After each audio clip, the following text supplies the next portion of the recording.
Hi guys, welcome to air logics. అదే reason కొన్ని problems ఇప్పుడు చూద్దామండి. 1, 9, 25, 49 అదే కొద్దిగా గ్యాప్ ఇచ్చి తర్వాత 121 ఇచ్చాడండి. అంటే ఈ గ్యాప్లో అనేది ఏ నెంబర్ వస్తుందని చెప్పేసి అడుగుతున్నాడండి. ఈ మధ్యన మనకి నెంబర్ సిరీస్ ఎక్కువ అడుగుతాడండి ఏ ఎగ్జామ్లోనైనా.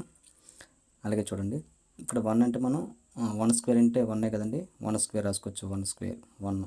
అలాగే 9 అంటే 3 స్క్వేర్ అండి, 25 అంటే 5 స్క్వేర్ అండి, 49 అంటే 7 స్క్వేర్ అండి. తర్వాత గ్యాప్ ఇచ్చాడు 121 అంటే 11 స్క్వేర్ అండి.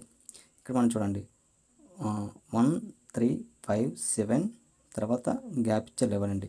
అంటే ఇక్కడ మనం 9 పెట్టుకున్నాం అనుకోండి, అంటే ఇవి ఏటవుతుంది, బేసి సంఖ్యల వర్గాలు ఇచ్చాడండి. అంటే 9 స్క్వేర్ ఎంత అండి, 81 అండి. ఇక్కడ మనకు ఆన్సర్ ఎంత అవుతుందండి, 81 అవుతుంది. అలాగే కింద ప్రాబ్లం చూద్దామండి. 1, 8, 27, 64 నెక్స్ట్ ఏ నెంబర్ అని అడుగుతున్నాడండి. మనకి క్యూబ్డ్ స్క్వేర్లు అంటే చాలా ఇంపార్టెంట్ అండి. స్క్వేర్లు అనేది డెఫినెట్గా 50 అనేది రావాలి. క్యూబ్లు అనేది డెఫినెట్గా ఒక 30 వరకు మనం కంఠస్థ చేయాలండి. దీనికి వేరే లాజిక్స్ ఉన్నాయి కానీ తప్పకుండా కంఠస్థ చేయండి. మనకి అది లాజిక్స్ నుంచి యూజ్ చేసామంటే ప్రాబ్లం చేయలేమండి. లాజిక్ కూడా నేను చెప్తానండి, తర్వాత నేను అది కూడా ఒక వీడియో చేసి పెడతాను. ఓకే చూడండి, ఇప్పుడు 1 అంటే 1 క్యూబ్ అనేది 1 అండి.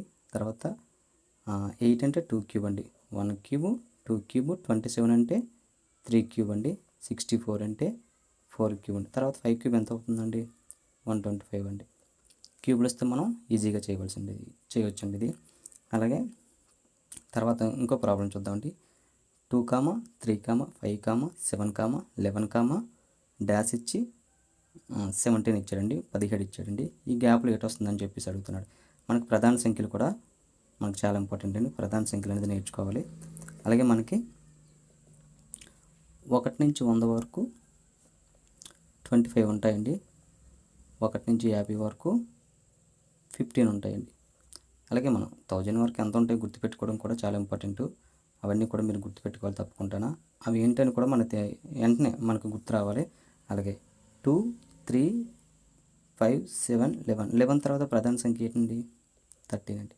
13 తర్వాత 17. ఈ సిరీస్ అనేది కంప్లీట్ అయింది. అంటే ఇక్కడ 13 వస్తుందండి. ఓకేనండి. అలాగే ప్రధాన సంఖ్య అంటే ఏం కదండి, దాని యొక్క 1 చేత మరియు అదే సంఖ్య చేత అనేది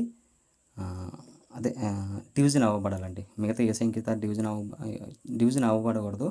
అలాంటి వాటిల్లే మనం ప్రధాన సంఖ్య అంటాం. ఓకే, అర్థమైందండి. తర్వాత ఇంకో సిరీస్ ఇచ్చాడండి. 125, 126, 124, 127, 123, 129 ఇలా ఒక సిరీస్ ఇచ్చినప్పుడు అంటే మధ్యలో ఒక నెంబర్ పెరిగి తర్వాత నెంబర్ తగ్గి తర్వాత పెరిగి తర్వాత తగ్గిందంటే కంపల్సరీగా ఇది ఆల్టర్నేటివ్ సిరీస్ చూసుకోవాలండి. ఇది చాలా ఇంపార్టెంట్. ఆల్టర్నేటివ్ సిరీస్ చూసుకోవాలని చెప్పేసి మనకు అర్థం అవ్వాలండి. ఓకేనండి. ఇప్పుడు నేను ఆల్టర్నేటివ్ సిరీస్ చూస్తాను చూడండి. 125 ఆల్టర్నేటివ్ తర్వాత మధ్యలో ఒకటి వదిలేసి తర్వాత చూద్దాం. 125 అంటే 124 అంటే -1 తగ్గిందండి. అక్కడి నుంచి మళ్ళీ 123 -1 తగ్గిందండి. అలాగే 126 నుంచి ఆల్టర్నేటివ్ తర్వాత చూద్దామండి. +1 పెరిగిందండి. అంటే దాని అర్థం ఏంటి, తర్వాత కూడా +1 పెరగాలి, కానీ ఇక్కడ +2 పెరిగిందండి. 128 రావాలి. కాబట్టి ఇక్కడ రాంగ్ నెంబర్ ఏంటండి, 129 అండి. ఓకేనండి. థ్యాంక్ యూ అండి.